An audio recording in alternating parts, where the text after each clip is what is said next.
It's me, Chucky. My mommy is the best. Super mom, love you, much. She loves mommy. It makes my little snack. Go get go snack. I just might go back. You wait for the straw. Brush. Get ready for it's super slippery. Not super slap. Welcome to Healing for the Soul podcast, sponsored by Supermom Robin Stoltman, where every week I feature different guests to empower you to become the best version of yourself through different methods you may not have heard of or thought of. If you are ever looking for a virtual assistant, I highly recommend Sphere Rocket to delegate any business-related tasks like grow your social medias, book appointments, and much more that all businesses require, boosting your sales, productivity, and much more. The link to Sphere Rocket is at the bottom of this episode. And this is season 6, episode number 50.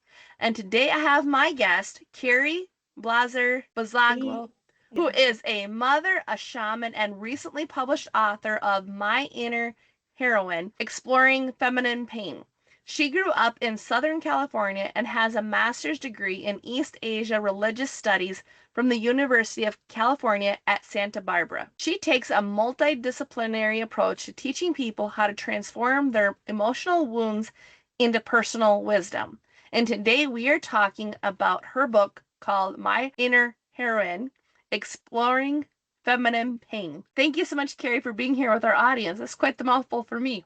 Oh, I so appreciate you having me and your little one. I'm vibing. It's all good. So who or what created like this need for My Inner Heroine, Exploring feminine tongue twister, like I said, mouthful. It's a mouthful of a question and a really huge mouthful of an answer. So I'll take it slow. I had a traumatic childhood. Okay. I was born in 1970. My parents got divorced in 76. I have an older brother. My mom is an alcoholic. Well, she's since passed. My mom's picture. And my dad was a workaholic and probably with multiple women. And so I was raised in a very affluent town, but I was in an apartment and my dad had money, but then there was the arguing and my mom would argue about child support in front of me when I was 10 years old, before I was 10 years old. So I internalized that I don't deserve for a man to pay for me. But that set me up to work my whole life. I mean, that's kind of like, I'm a child and here you can imagine, I'm not paying. My dad, I'm not paying for my daughter. Oh, well, I guess I don't deserve. I mean, it's child logic, but this is how the trauma happens when the fights happen in front of children and the yelling and the screaming and then we have this kind of basic logic. Oh, they're the adult. I must be wrong because they're like, superhuman to kids, my parents, right?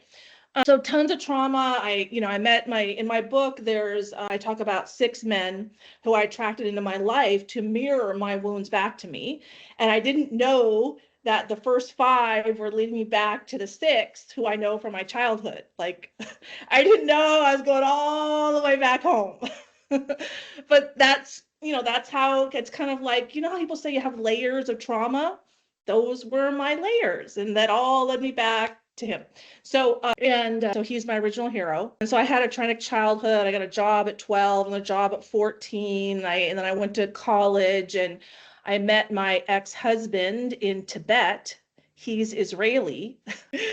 And it makes sense that why he was there. So a lot of Israelis travel after their army service. And he's IDF, Israeli Defense Force, Special Forces. And we met in Tibet 2 weeks after the Israeli Prime Minister, Yitzhak Rabin, made the historic trip to Beijing. So he has personal pictures of the Israeli flag and the Chinese flag together flying around Tiananmen Square. Wow. Because that Rabin was assassinated 2 years later in 95. And now we're right at, like, on November 4th will be the 30th anniversary of his assassination. And so I've only put those pieces together, like, really, oh, wow, like, wow, like we really met. So then I moved to Israel and we got married in 95 and moved to America. And then I started having 3 kids, Ethan, Yael, and Orly. And then my mom passed away on my 45th birthday. And that's when I started healing. That was 10 years ago. Wow, that's a lot. Like, in that happened. So, like, what was the darkest moment? Was it in one of those relationships that transformed you, or like where was that darkest moment that really transformed what who you are. Like where where I came back and said, I'm not having Yeah. it. That Yeah, was yeah. about 6 years ago when I attempted suicide. So my mom passed away on my 45th birthday, which was like her soul showing me how special I am to her, because we have my birthday together, right? And now her death day together. And so it's like, Kerry, you're this special to me. And that's a day I was intuitively told to accept my psychic gifts and process my childhood trauma. So I started learning how to surf the waves of life, how to go into my emotional pain, then come out, and then go in, because I was just in it. I was like, I had 35 years of debilitating lower back pain from like hating on my femininity, on my womb, on my hips, on my reproduction, and I was done. But why was I really done? My youngest daughter has an eating disorder, and she was in rehab, and it was our first therapy appointment. And she had learned in rehab that eating disorders are a maternal wound. They're like straight up telling her to blame her mom. And I'm not saying that I wasn't culpable, but it was a family problem. I don't live in a vacuum, right? But she and the therapist, they're all like blaming me. She's like, you're the reason I have an eating disorder. So on the way home, there's a lot of problems with therapy, a lot of problems. I started internalizing that darkness, kind of like I internalized my dad's darkness about money, right? This is kind of like, if someone calls me stupid, I don't have to internalize it. Only if I internalize it does it negatively impact me, right? So I internalized it. And then I went home and I heard in my head, my intuition told me, your kids would be better off with a dead mother than a live one. So I took all the trazodone and Klonopin and Soma and Ambien that I had, which was like just been like a lot, like 120 Klonopin, 60 trazodone, like how am I here? But this proves the soul is in charge. Like my soul kept me alive. But I had to let go so much crap to kind of find the wisdom for life and then bring it back as the healer that I am. And so I call it soul logic. It's kind of like, the universe is a mirror, soul logic. Surfing the waves of life is soul logic. Kind of changing the world is an inside job, soul logic. Like there's a way of things like 1 + 1 = 2, soul logic, right? There's knowledge and then there's wisdom, but because we've repressed femininity, which is the wisdom, we got a lot of knowledge, and then we, drop nuclear bombs, like we're not a better way to solve our problems, but there's the lack of the wisdom, so we need the wisdom to come back. So it's kind of like, I call the patriarch. My son's an Eagle Scout. Okay, I'm a very proud mama, and why is he an Eagle Scout? Because my first guy from my childhood was in Boy Scouts. So I knew it was important when my son, I didn't marry him. I want to cry. But like, my son's an Eagle Scout. Okay. So, but anyone knows Boy Scouts, if everyone's ever been to a camporee without women, lack of wisdom, that's when the fingers fly off. That's when things explode. That's when there's problems. You got a woman going, let's move the gasoline away from the black powder. Maybe we shouldn't have the fire. You know what I'm saying? I'm not, and it's like, it's like you put men on a desert island alone. They win without women. They're going to win the Darwin Award. Just saying, it's happened. There's a lot of stories. Okay, if you put women alone on an island, which they've done on Survivor, they don't fend for themselves because they're so busy being fair and caring about everybody's emotions. Okay. Women don't work without men. Men don't work without women. We need wisdom to be equal to knowledge. That makes a lot of sense because and like even the Bible, like in the Bible, like, God even refers to wisdom as her, like in the book of Proverbs. Proverbs is the book of wisdom, and I was like, it's a her. It's not referring to the man necessarily because it just says her, like treasure wisdom because she's more precious than rubies and diamonds, but like the first thing is to get wisdom and knowledge. So that makes sense with what you're saying because you have to have both. You can't have just one. No, you're out of balance, right? And so I'm a religious studies scholar, but I went east. I didn't go, I speak Chinese. I learned classical Chinese, not biblical Hebrew. So I don't know Christian history, but I've looked into it now with all this like coming out. And so in about 500 before the Common Era, there was it was common to refer to Yahweh and his wife Asherah, but then she slowly starts disappearing. And then around the 2nd century, we really see the rise of a monolithic masculine God. and then there's no feminine counterpart. Well, then we gave creation, which is obviously feminine. Men don't have wombs, right? Yeah, no, men can't create. Yeah, men just You can't know, create. Like they can create logically, but they can't create. a human, I mean, they participate, Yeah, but and creation they is a get that. right They don't brain get the nine activity, months. right? They don't, I mean, creation, Yeah, forgiveness, it's all right brain, that's feminine, right? So we're in second century with imperialism rising in Europe, in yeah. the Middle East, then they wanted a masculine, leader, and so the feminine got suppressed. And then women are still complaining today about women aren't equal, and women are intuitive. We're very intuitive, right? We're not equal. Well, We have all these rights, but we're not equal. This is what they're talking about, is that the divine feminine is not equal to the divine masculine. And so when we make the divine feminine equal to the divine masculine, and then we mirror that in the household, she leads the emotional center. And he's the physical lead. Then she's valued to stay home and take care of the kids. And then we understand that she's the one that's teaching, like the feminine is the internal work, is the self-love, the forgiveness, the compassion, the nurturing, the mental health, right? Why are we have a mental health crisis? Because we repressed wisdom, and wisdom tells us how to relate to ourselves, which drives how we relate to others. So lack of wisdom equals mental health crisis. and that makes And sense hurt because it's adults, intuition. boys. What? Because the intuition, the wisdom is. Yes.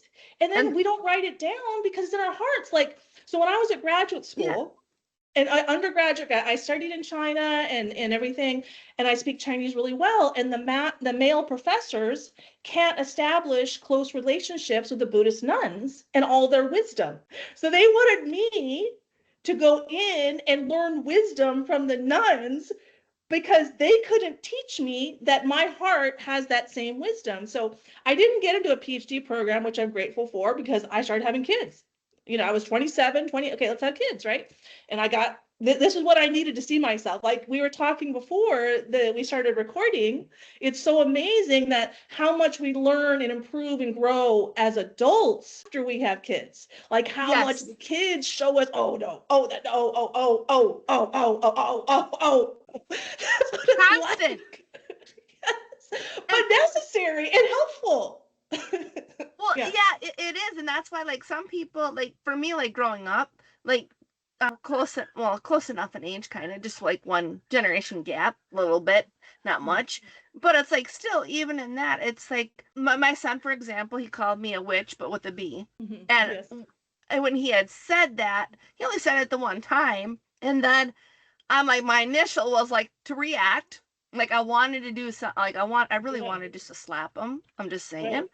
Yeah. But I did not because I'm like, you know what? I have self control. I've done the inner work. I know that he is reflecting back to me what he has seen. And so I'm like, his dad and his grandma hasn't done that like for a while. Yeah. However, when he said that, I'm like, it was an aha moment for how does he view what's going on and how he treated me. So it's like I couldn't get mad at him for it. But I have enough awareness because I've done the inner work that when that situation comes up, I was able to handle it differently. So I didn't do like what I initially wanted to do, Yeah. but I stopped and I'm like, God, please help me, help me, help me, God, please. I'm just saying. Yeah. And then I sat down and I'm just like, I'm not gonna deal with this. And it's like he was uncertain of like how I was gonna handle it. And I'm like, I'm just gonna hold back. Like have that self-control. And that's what a lot of people, they do not have self-control at all. But it's like when it came to this, I had the self-control. I had the ability to stop and turn this into a teaching moment as to this is how I'm being viewed. So if I'm being treated this way, I haven't been treated, like I said, that's far and few in between.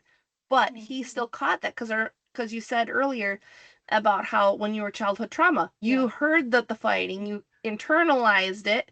So then when he's seen it like once, it's like, okay, this is how I need to be. And it's like, no, but he reflected that back to me of how he sees me being treated in the house. And then I just like back down. And it's like, no, I had the self control because wisdom is having that self control.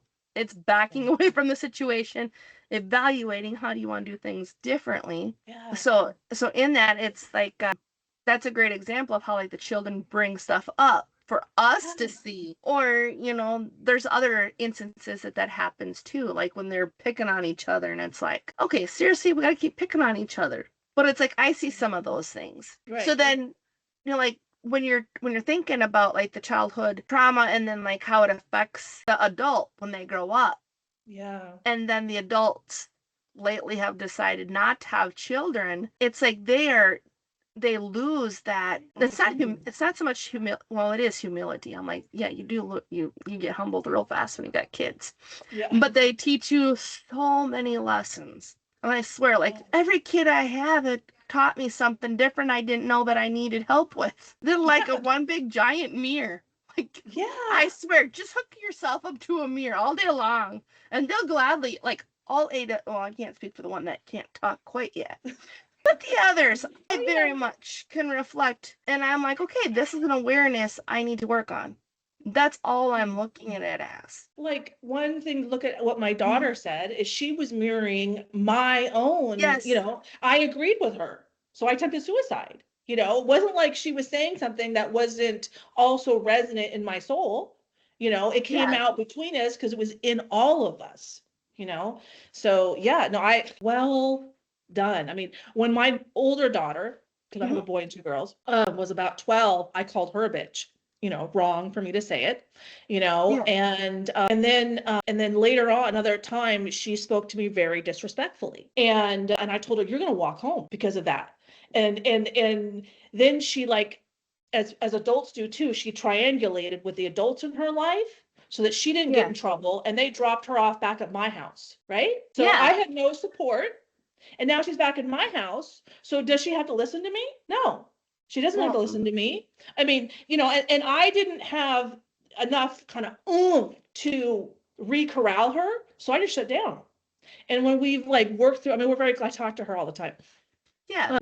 When we worked through it, I had to ask her the question. I said, Yael, she's a very special young woman. Like, put her in school early. She extremely accomplished, very, okay. She is not the average kid. But she's a kid, right? But she's learned triangulation. And so she's like, yeah, but I was a kid. And I'm like, no, I'm talking to you. Did you know how you say something and then like 2 days later you reflect and you're like, well, maybe I shouldn't have said that. Oh yeah, that was on the thing, but with my son, like I said, calling me a witch. I was like, maybe I shouldn't have said that, but at the same time, I was like, maybe there's another parent out there that has experienced that is completely unaware their child's acting out because of them. Yeah. It has nothing to do with the child. It really truly doesn't.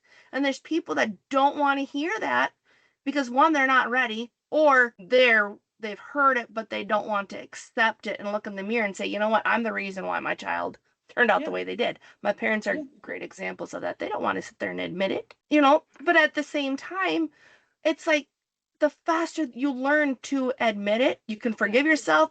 Then guess what? The health problem that's tied to that issue goes away. Yes. Fibromyalgia is a great example. All I had to deal with was the sexual abuse. I did not do it through talk crap therapy. I did it through hypnosis.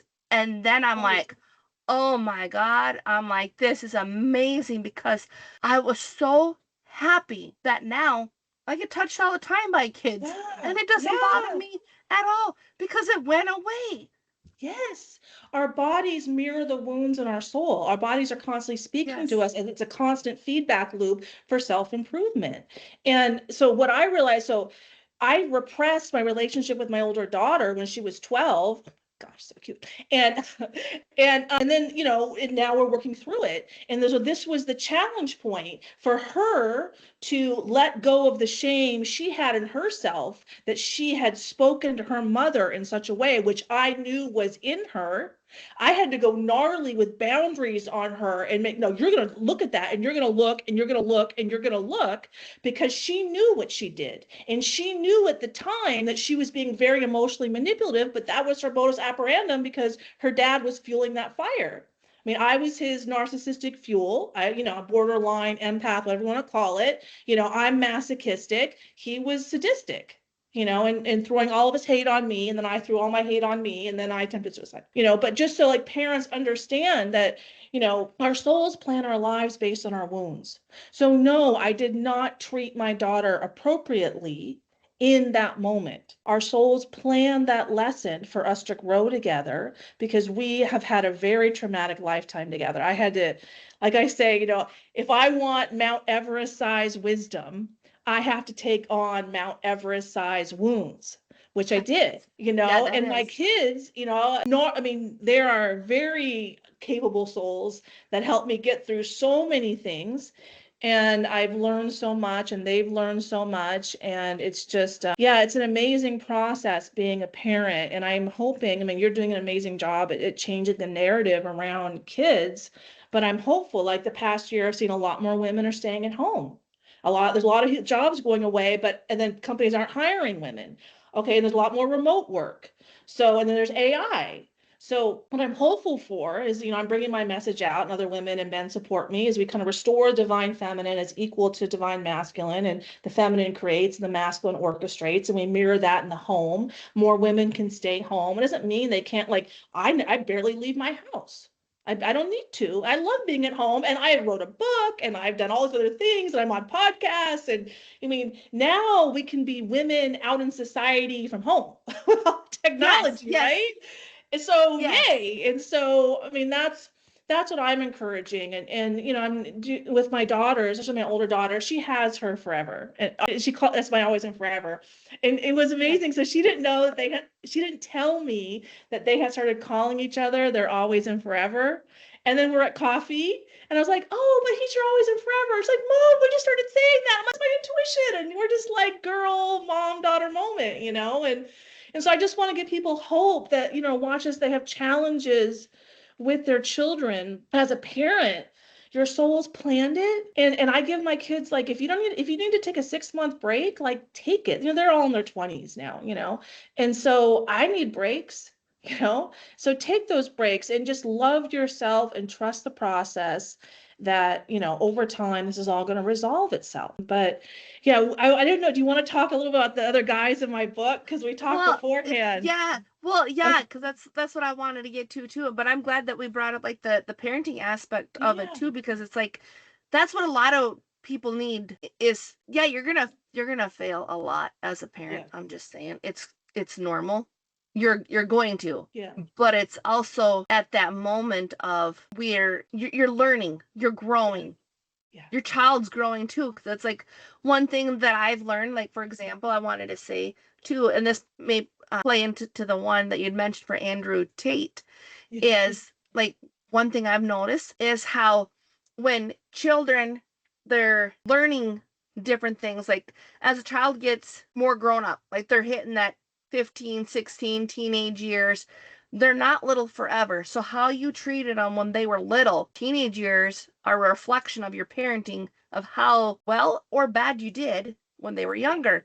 And then so when they grow up, you're going to get, because we're always growing, we're always evolving. So then when you, as a parent, you're getting older, they're getting older as well. But you get what I'm trying to say? When you're I'm 39, most people in my age group have already had their kids getting graduation right now. And they're 15, 16 years old. And I'm mine are all young, but I'm the dynamics is changing in that relationship all the time. Yeah. And it's ever growing, yes. Yes. And that's what I was getting at is one is getting stronger, the other one is getting weaker, because as you get older, you tend to get weaker. And so then if you were one there's people that have hit their kids when they're younger. Well, then as soon as that child is able to fight back and hit back, they can.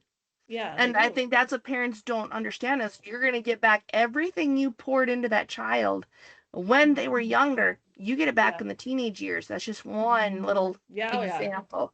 Then it's going to go on later. So that's why I wanted to bring that up, because I know that you had mentioned the Andrew Tate that I've watched on YouTube, and I was like, oh my gosh, that's the exact same one. And you're I was okay, I want to know more about this, so tell me. about Okay. this one. Okay, so I'm just going to back up into my book for a second because it's all in my book. Okay.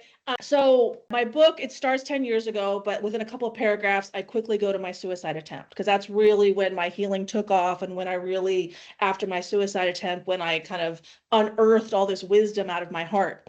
So after it was about 2 years between my suicide attempt, or a year and a half, and when I met who I call my first hero in my book. And I met him at yoga. And this was December 30th, 2020. And so at that point, I didn't even know every time I was being psychic. But through our interactions at yoga and texting, I never went on a date with any of these guys. So I haven't been on a date in 7 years. So, I've been in the throes of healing. Okay. I had a lot to see. That's smart though. Yeah, I mean, I kept attracting men with multiple women into my life. I'm like, well, maybe that ain't it. So the first guy, multiple women and a lot of challenge, and I had to accept that I'm equally as messed up as him, which you'll see in the book. Like I'm that messed up? No, I was that messed up. Okay. So a year and a half later, he left yoga and I was trying to figure out men with multiple women. And so I saw Andrew Tate's best friend on YouTube twice, Justin Waller. And he's 6'3", ginger, super good looking, damn, okay, 16 years younger than me. And this was in 2022. And so my intuition said, reach out and ask her questions about male sexuality. So I did. And he got right back to me in less than 10 minutes. I'm like, oh, sent me a voicemail. I'm like, okay. And then, a little flirting started. And so I really had a personal relationship with Andrew Tate's best friend. Now, what I didn't know at the time, that was June of 2022. Jason, who my guy from my childhood, is currently the head of global security at GoDaddy, former FBI. He got that job in May of 2022. And Andrew was censored on the internet. He's former FBI. You see what I'm saying? Because it felt like I came into Andrew's best friend's life 2 months before his takedown started. And, 6 months or so before he went to solitary confinement. And I'm a shaman who talks to souls and specializes in shadow work with men. You see, there's a plan, there's a way of things, right? I'm in lockstep with somebody, and so, but that was around the same time I took out my high school yearbook and saw Jason in there, who's 6 feet tall, super good looking, ASB president, damn, right? And I was like, he used to stare at me. He wanted to talk to me. Maybe there's a reason these multimillionaire, over 6 feet tall men are really into, maybe because my ex-husband, he was around my height, but, not that he extremely intelligent, IDF special forces, has his own accolades, right? But not this big guy I'm afraid of. Okay. So that's how I got into helping Justin and Andrew. So Andrew got canceled in August, and a couple weeks later, I reached out to Justin to give him some emotional support, and he immediately texted back, thank you, and his heart opened to me, and I landed in his heart. I mean, I would cry when I would hear Justin sing, and we never even talked on the phone. We were just DMing. That's how connected Justin and I were. And so when I landed in Justin's heart, I saw that Andrew's pain was in there, and I woke up the next morning, and this is rare for me, I could see Andrew's soul hanging out in my house. I'm like, so now my house had kind of become, I'm in Justin's heart, right? So now if he has pain in his heart, it's going to come in my waking reality. Does that make sense? It would. Yeah, it does. Yeah, because women, we do the emotional work. We're the center. So, okay, I'm in your heart. This is my job. I got a clean house. Okay. And you have Andrew's pain. So as long as Andrew's pain is in his heart, he doesn't have a clean house. So I had to help Andrew. And then over the next 2 days before I had the kind of final talk, I started being shown all these questions. You need to ask Andrew Tate why it was necessary for him personally to stomp around the globe screaming, I'm a man, when he's a 4-time UFC world champion. And, Bugattis and millions of dollars. Why do you need to tell anybody that you're a man when it's obvious to everybody else? Why wasn't it obvious to Andrew Tate? That speaks to childhood trauma. So the questions were gnarly like that. So I'm like, are we gonna be in the same space? He's a little bigger than me. I was scared. These were gnarly questions. But then my gifts with the shaman where I talk to souls. So all souls are constantly communicating, and physicists have proven this now, that we all have energy bodies, that we all communicate through our heart spaces. It's like our souls, we're all like individual CPUs, like the internet. Like Jason and I are kind of mirroring each other. I'm doing the spiritual, the 5D, network. And he's got security over the physical 3D network. You see what I mean? Like it's interesting. I like that. do. Yeah. It's but asking like that. So that's how I helped Andrew. So I helped him, and then I went back and helped Justin. But now I'm connected to Andrew's soul, and for our own reasons. And Justin and I stopped DMing after about 6 weeks. But then I had my first Fire Academy instructor waiting for me at yoga, who I started interacting with. And but then when Andrew was in solitary confinement, I would sit in my garage because I resonated. I had an energetic match with how isolated Andrew felt, because our external reality is a reflection of our internal reality and how we feel about ourselves. So my whole life, I haven't had very many friends because I was internally isolated. Like I resonate with a statue about a grieving parent where you see the head, the arms, no center, and then the legs sitting on a park bench. You just see through the person. That was me my whole life. Like I was just like, it was just gone for self-connection and a relationship connection. I just been on my own so much my whole life. But yeah, that's kind of how they came into my life. Like didn't see that coming. And then I resonate with Andrew Tate. And then, I got to tell my kids. I mean, my kids hated me for the first year and a half because I helped Andrew Tate. I'm in California. Okay. Like liberal, right? Like it took me about a year before I told anybody, because I'm like, oh my God. Oh shit. Okay. But then I made a YouTube channel in 2023, and then I started telling people, but my kids couldn't even talk about it with me because it triggered them so profoundly that I had helped a man. I'm like, well, he's more emotionally balanced now. Isn't that a good thing? But it was that profound for them. Yeah, because I know, like, I've watched some of his stuff online, and I'm like, it's like one of the things he said, like, having a headache is like a good thing. A headache?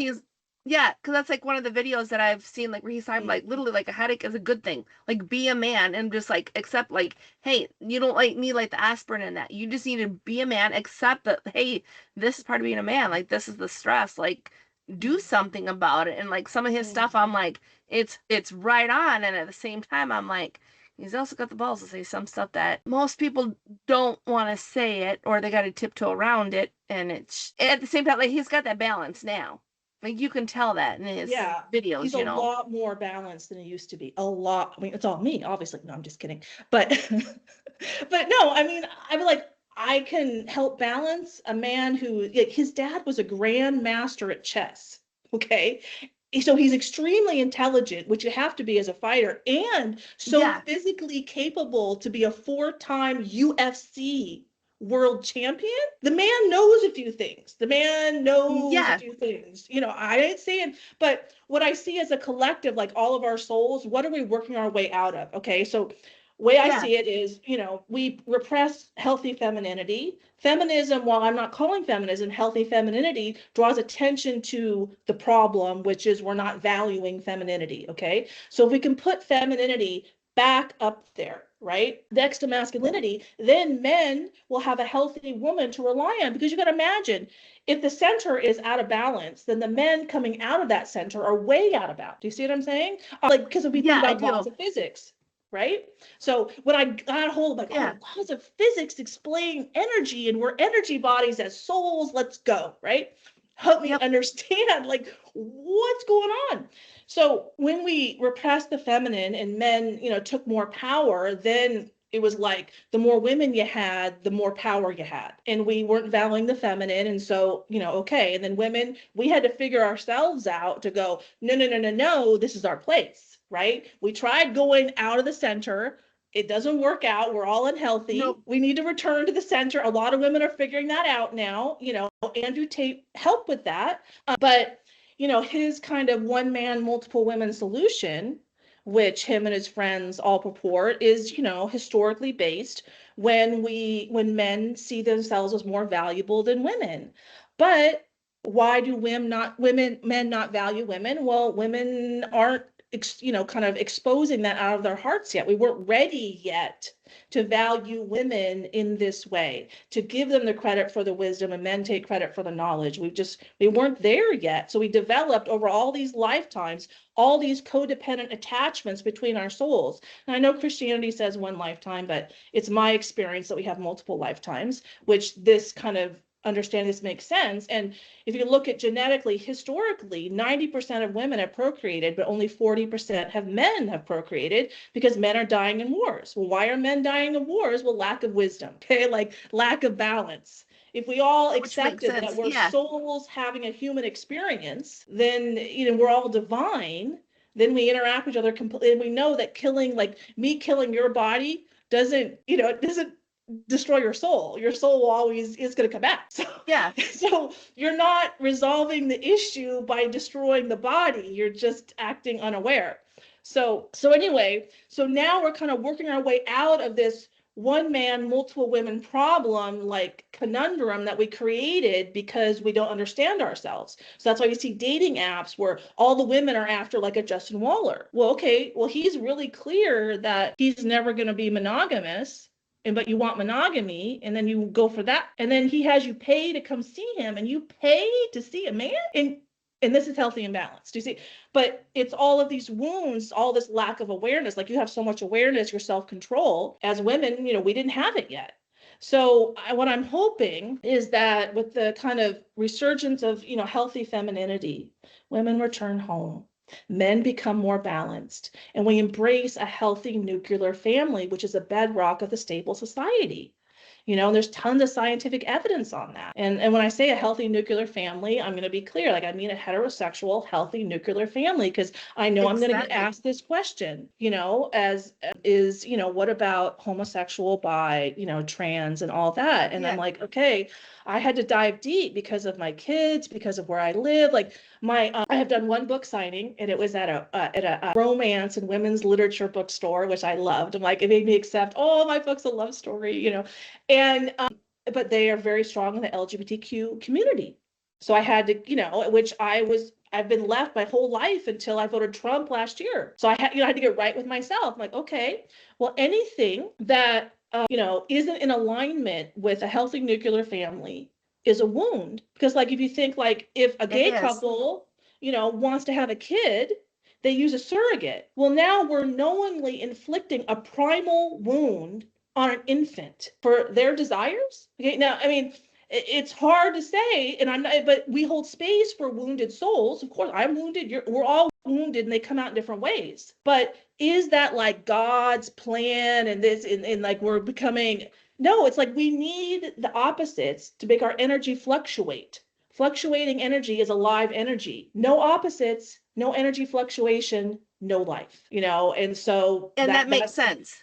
It's logical. Well, yeah. And for me personally, I'm like, I do what the Bible says. It's like, it doesn't say you're supposed to accept it. It says you hate the sin, but not the person. And that's where society cannot, for the life of them, accept that the behavior that group has is unacceptable. Yeah. There's a reason why they cannot procreate. There's a whole reason for it. And then if you really, really deep dive into the culture that they've got, it's manipulative. Oh yeah. It's very much controlling. It's very much do what I say. It's very cultish. And then not only that, you dive even deeper into it, and it's like, because if any of them had actually seen a talk therapist, which if they have, they get paid by the government. If it's something that you're born with, then can explain to me why I've been successful in using something like hypnosis to get a person to undo that behavior. You can't, because it's a trauma-related response as to why say that they're attracted is because they're running from that sex that hurt them. That's why it is. Yeah. There's no other reason for it, but talk therapy isn't going to address that because they don't know how to deal with the subconscious mind. The subconscious mind runs the show, not the conscious mind. As much as people want to think that talking helps, it does not help, because all you're doing is talking about the problem, making it expand. Where your focus goes, attention flows. It makes it bigger. So that's all the talk is doing, is it's making the problems that these people believe that they have bigger. But if you use something like hypnosis and NLP, shrinks the problem. There's so many tools. That's why I love what like Richard Bandler and John Grinder created the NLP off of a Engineer Satir, because it's like, there's a reason. Because like you said, all the problems are stored in the nervous system. The second you get rid of the problem in the nervous system that had the problem to begin with, the problem disappears. You can't even find it. Like, I've seen that with my clients, and I've seen it within myself. That's why I'm like, why do you think the fibromyalgia went away? There's no cure, but there is. It's inside your head. Yes. And you have to deal with it, and people just don't want to. And it's just like, when people think, oh, you don't got to hit rock bottom to change. Yes, you do. You have to hit rock bottom. Gotta hit that and everybody's bottom of the rock. valley. Yes, and everybody's rock bottom is different. In fact, one of the things I liked is like the heartbeat. That's what the journey's like. Why do you think it's a heartbeat? Because the heartbeat lines go up, down, up, down, up, down. That's our life. Up, down, up, down, up, down. Just like the heartbeat. Our lives mimic our heartbeat for a reason. Because if they stayed flat at any time, you'd be dead. Well, right. And so totally. So in the heart, the electromagnetic field around the heart is 5,000 times stronger than the brain. And the heart sends far more signals to the brain the other way around. And the soul communicates through emotions, which is our nervous system. So our soul is coming out our heart and all the, connections. And this is where, so yes, we have this knowledge, but, how can I say? As a man thinketh in his heart, so is he. That's why, like, whatever you think is really coming from your heart. Because you speak exactly. That's why they wrote all the songs, like "A Dream Is a Wish Your Heart Makes" from Cinderella. I'm just saying, like, that's the reason for all of that. It's our heart. And then, like, heart math, they've done the studies that have proven 6 feet out we can affect another person. Why do you think that COVID was 6 feet? Because 6 feet away, that's that breaking that electromagnetic field, and they can see that with the heart. Like, you can affect another person's energy. Like we are, like, that's why, like, some people you jive with when you're on a podcast, and some people you just don't, or like not even a podcast, in like real life. It's like, why? It's just like, you feel, yes, and that's what you're feeling all the time. It's like that energy. That's why there's energy vampires too. Because like we're flowing, and that we've kind of unearthed similar wisdom in our souls. It's like, this flow, and this, it's not like, I didn't decide that the universe is a mirror. And this is why talk therapy doesn't work, because the universe is a mirror. And I just had this whole thing out with a psychologist over email. Like I told you, I go on podcasts, and I know it's a healing moment. And so we get on the podcast, and I start opening up, and he starts trying to control me and cutting me off from the get. And I'm a spiritualist, right? And so I'm sharing my 6 divine feminine self-love strategies, which is all about the universe as a mirror, love hierarchy, changing the world as an inside job, like, nothing that I don't need you. I don't need the psychologist, right? And so he was very controlling. I'm like, can you let me talk? Can you let me talk? For 10 minutes, then we got off the phone. And then I was called to send an email. And then he kept trying to psychoanalyze me and would never answer my questions. I'm like, if psychology is so successful, why are we having a mental health crisis? That's what my thing is. Then, another thought that I've had recently was like, okay, so we've got, like, if the mental health talk therapy actually worked, people would stop their crap. I'm just saying, straight out flat, that they would. The pharmaceutical company would not even need to exist. I'm just saying, because it's the truth. You can see it. They've done case studies on it. There's plenty. Oh my God, there's over thousands and hundreds of thousands of case studies done on people to show the placebo effect, hint, hint, hint, with pharmaceuticals, is real. They've done it because our belief is so damn powerful. We can create something, like, our mind can be our biggest asset or our greatest liability. And most people only know how to use their mind as their greatest liability. Like, even like with the food stamp thing right now. Like, my thing, I'm like, I'm on it. But you know what? Guess what?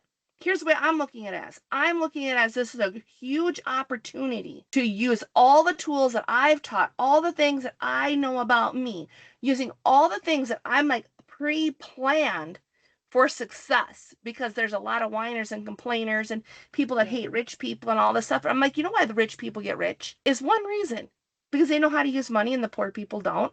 I'm not saying that I'm not, like, financially it is, but I'm not that mentally, because the people that are going to be giving, like, there's businesses that are giving, okay? That's a tax write-off. And the general public has zero concept that that's a tax write-off. So what's that business going to show? That they've made less money. Well, if you made less money, guess what? You got to pay less in taxes as a business owner. And people are they're not very bright in thinking, hey, if you have a business, you're actually creating more money by helping out somebody because that's considered a loss. Well, that's considered a loss. Well, then I made less money in my business. Therefore, now I'm able to keep more of my profits. Yeah. I'm just saying that's like how it works. But people generally don't know these things because they don't ever take the time. They just believe whatever they put into Chat GPT spits back what they want. Her children, like everything like reflects back. It really does. So I'm excited for this. It's like, it's not that it doesn't scare, but it's like, it's a great opportunity. If you really think about it, to show what yourself, what you're made of, that you can do it. You don't need the help. I'm just saying, That's such a positive mindset, seeing a challenge as an opportunity. And that's what I teach, because that's what it really is. It is. Our souls, I'm having a human experience, so I can see and experience myself in every moment as a constant feedback loop. When I see selfishness outside of me, that's my soul showing me my own selfishness. When I see beauty outside of me, that's my soul showing me my own beauty. And if everyone approached life like that, we wouldn't need therapists. But part of the problem with therapy is it's really social activism is what it's become. And they want to tell everybody what to do. Right. And then they don't want to trigger anyone because that disrupts their business model. Like I was on, so here, I've been on like 50, 60 podcasts. This is why. Okay. So I'm on another podcast with a therapist, and she asked me about my soul's purpose. So, I'm between a mother and a grandma. So my soul's purpose is to make a healthier society for my grandchildren and my children, because I will be gone one day. And I was like, and if, trans kids is an Armageddon, I don't know what is. And I went off, like, we're chopping off kids' genitals. She's like, oh, you're going off track. I'll just stop you right there. And we talked about it afterwards. Why? She has trans clients that might hear that and then not want to see her. So my authenticity, my kind of sharing my heart was cut off because she potentially might lose money. So her potential loss of money was more important than our conversation, our relationship. Do you see what I mean? So we talked earlier that our problems, we put money before relationships. We put convenience before well-being. And this is a prime example of being done by a therapist. And she cut me off again last time, because I've helped 2 fire academy instructors. I'm like, oh, well, the guy's been, there's female firefighters. Oh, right, because I'm a dumb fucking idiot who doesn't know it. You're shy. Oh, no, you're fine. But but you see how in the universe is a mirror.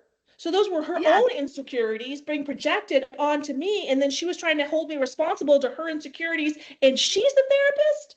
Yeah, no. That's why. And then she invited me to a summit and wanted to try to control what I would say or wouldn't say. And I said, no, I can't be on your summit. I'm very intuitive. I'll say what I need to say. I haven't brought up yet on this podcast that, this year I've had to climb my ladder of self-belief, which is like vertical ladder. First publish my book, then to accept all the signs and synchronicities that my soul is the same soul as Mary Magdalene. I mean, I even had to Google around my birthday. My birthday is June 25th, direct opposite of December 25th. And did Jesus have a wife? Because I went east for religion, not west. And I never went to church. So I didn't know about Mary Magdalene. I think I've heard the name. I saw the Da Vinci Code. Okay. Wasn't in my worldview. I had to go that kind of basic with it. And so I had to accept all those signs, synchronicities. And then I did that in September. And then at the end of September, I didn't know what was happening. But when I kind of wrote down my 6 divine feminine self-love strategies and made several YouTube videos on a Friday and a Saturday, Shabbat, I didn't know. And then I had a huge enlightenment experience. I'm like, oh my God, the rapture. It just came, the rapture. The second, it was just coming out of me to share that my soul had, through an enlightenment experience, had made a direct soul-to-soul transmission of the second coming. And then I had to research it. So the next day on the Sunday, my intuition said, okay, look up Shabbat between Rosh Hashanah, the Jewish New Year, and Yom Kippur, Day of Atonement. I'm like, oh, that's Shabbat Shuvah. What is Shabbat Shuvah? Shabbat of return. Oh, that's the main day for self-reflection.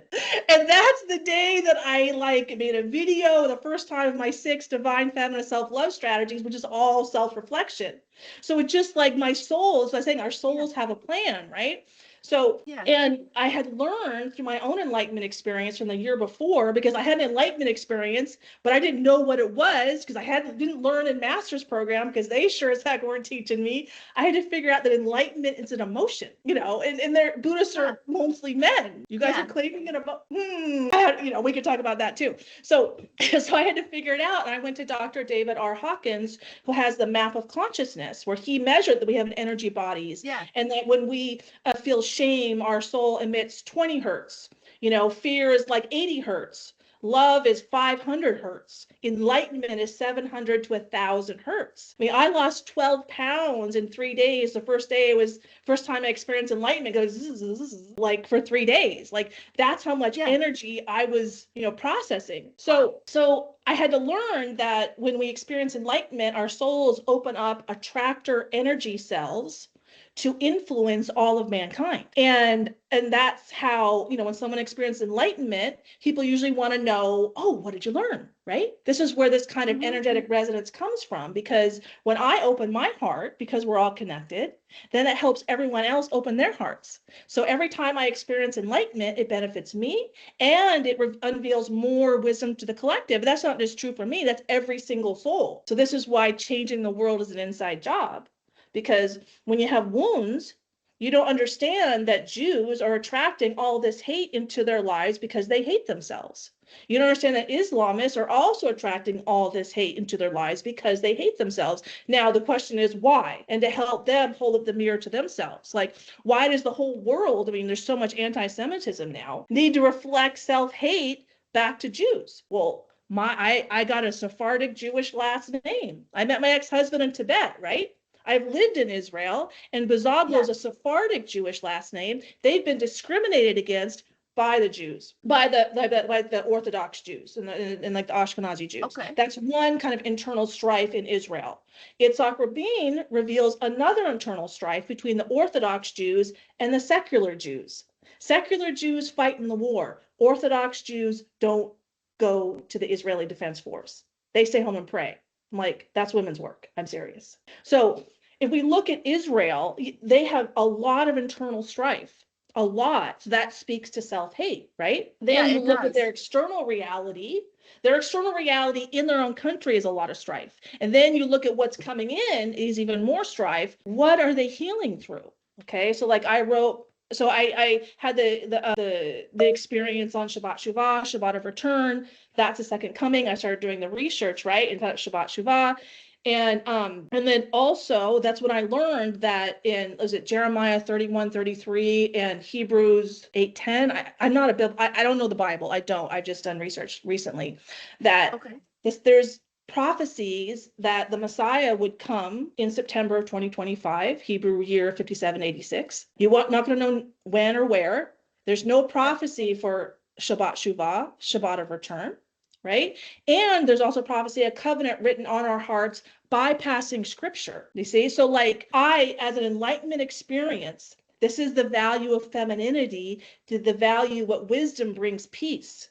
Because when I open my heart and my heart is peaceful, then everyone's in my heart and they all make better decisions. But when women don't take care of their hearts, which we, the past 2,000 years, it's been a patriarchy, right? We're not taking care of our own hearts, we're not taking the men's heart. Then we get we get the Darwin Award left, right, and center, which, we've had that, left, right, and center. And so, so that happened, right? And then I'm pulling out this wisdom of peace plan came out of me in October. So that's why I'm kind of analyzing all this. That's why I picked up on Rabin. But here's what I've been shown for the wisdom of peace plan, because change is an inside job.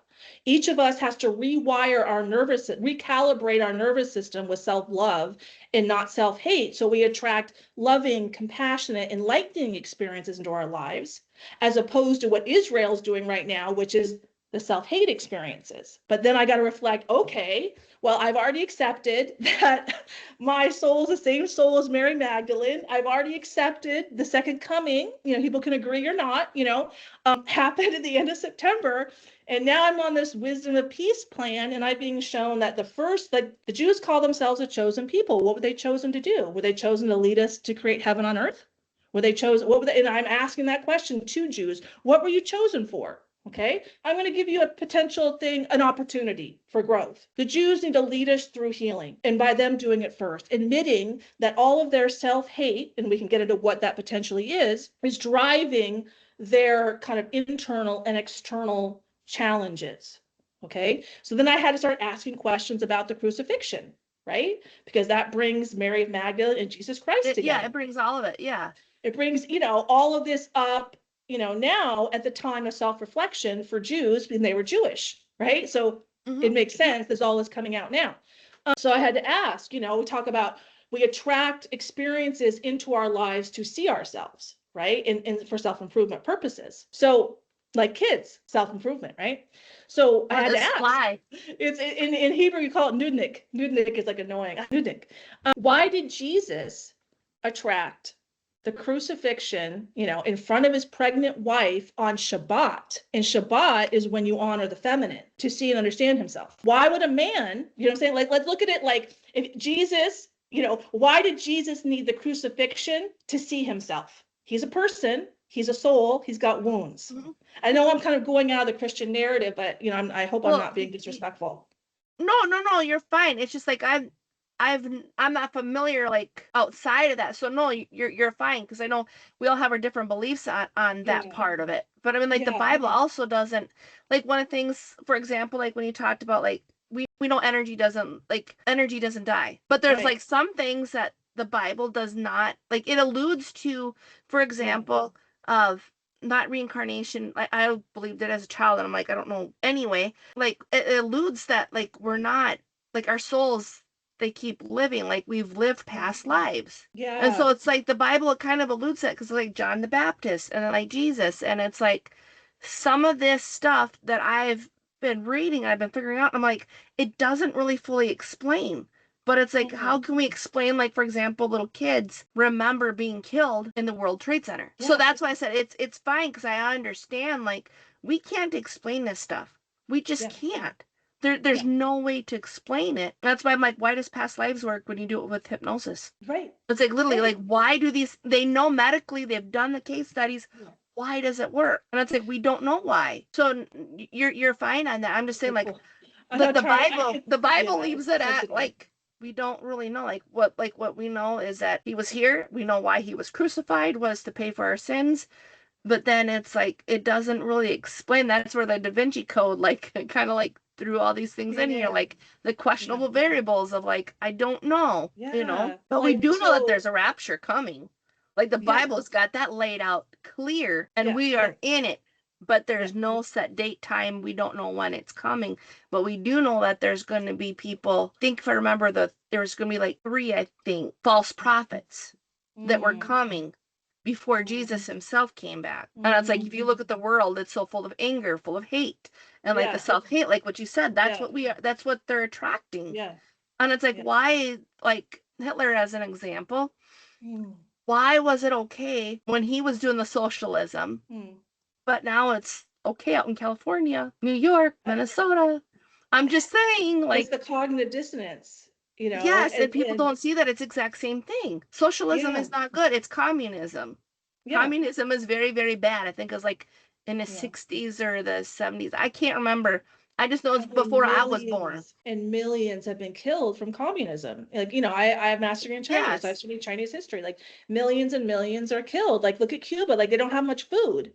There's no money, and so, right. And so these are like, when we talk about self-reflection, like I have to ask myself, why did I attract my suicide attempt in my life? Yeah. Same question as I'm asking from Jesus's perspective, and why would a man need to be crucified in front of his wife, which came out in the Nag Hammadi text that were found in 1945. So a lot of gospels were found, like the Gospel of Mary Magdalene. One copy was found in 1896, and then in Egypt, and they found a lot more in 1945. A lot of the other gospels that weren't included on the Council of Nicaea, like the in Dead the 4th Sea century. Scrolls.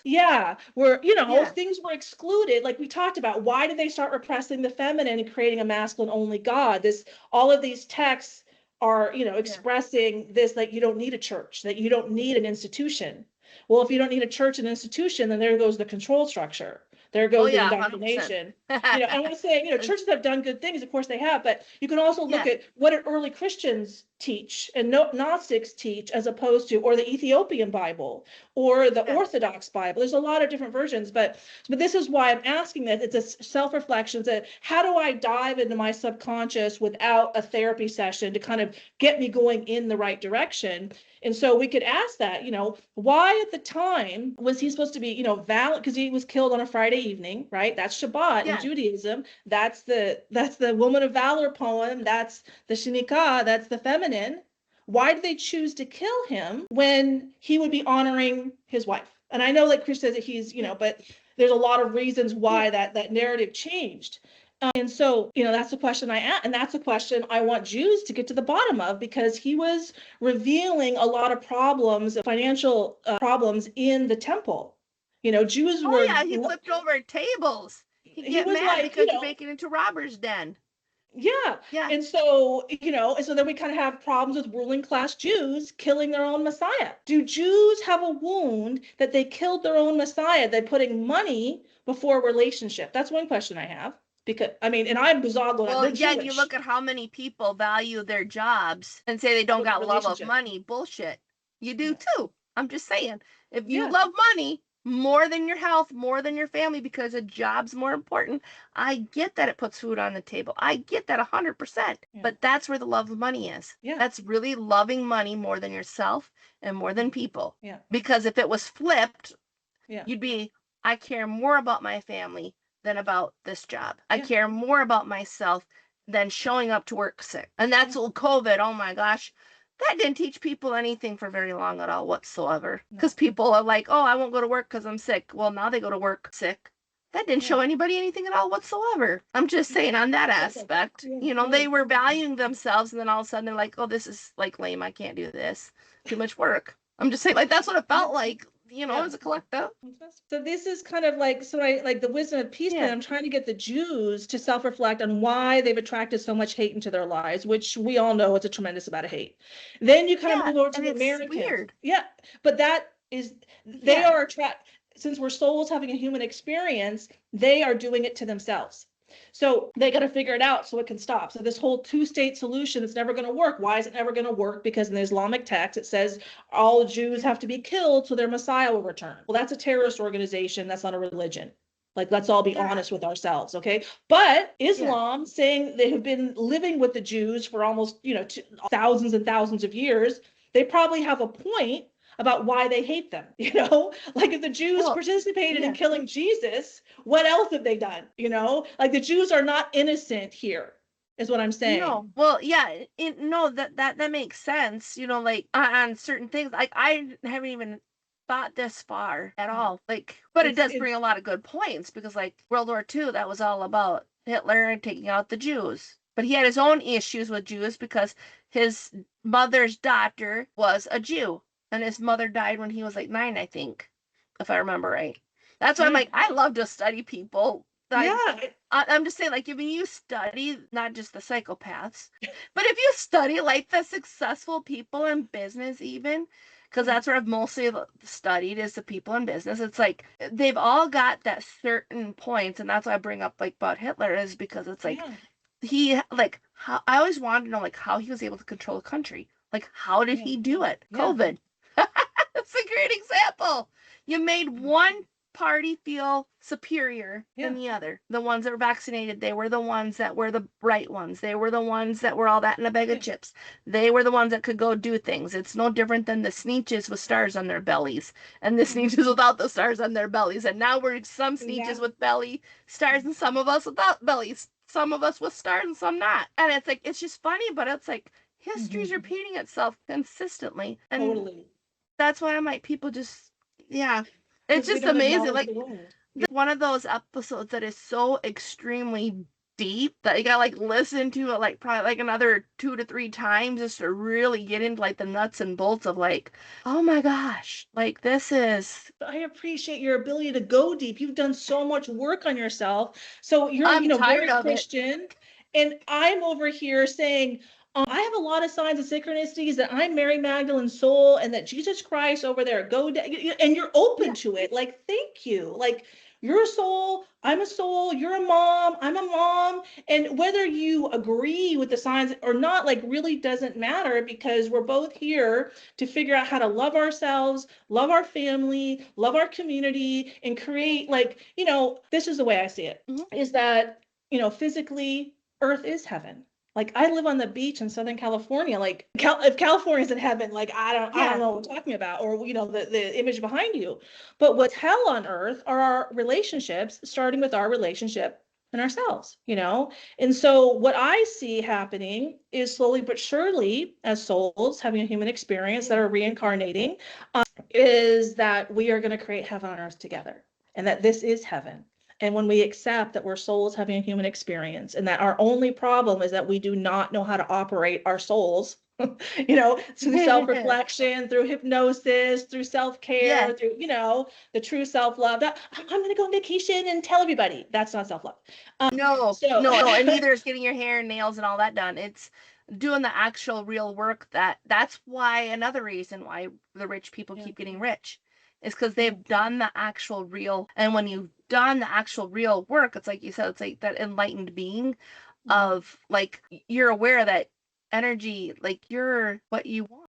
You're like, you're holding it back. You're the one that's creating everything. That's why I'm not sorry, but that's why I love hypnosis so much, because, like, we are the problem.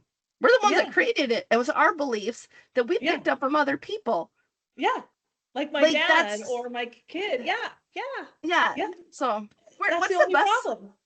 Well, yeah, and that's why I'm like, it removes you from the problem, because I'm like, the first step in the awareness project is, I think, is realizing that we are creating.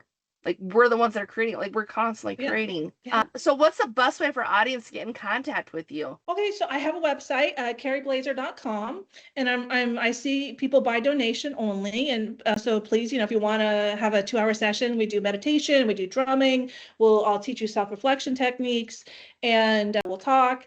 And then, but it's not talk therapy, because I ask questions. I don't say, well, you are, no. How's your relationship with your mom? What did you do last summer?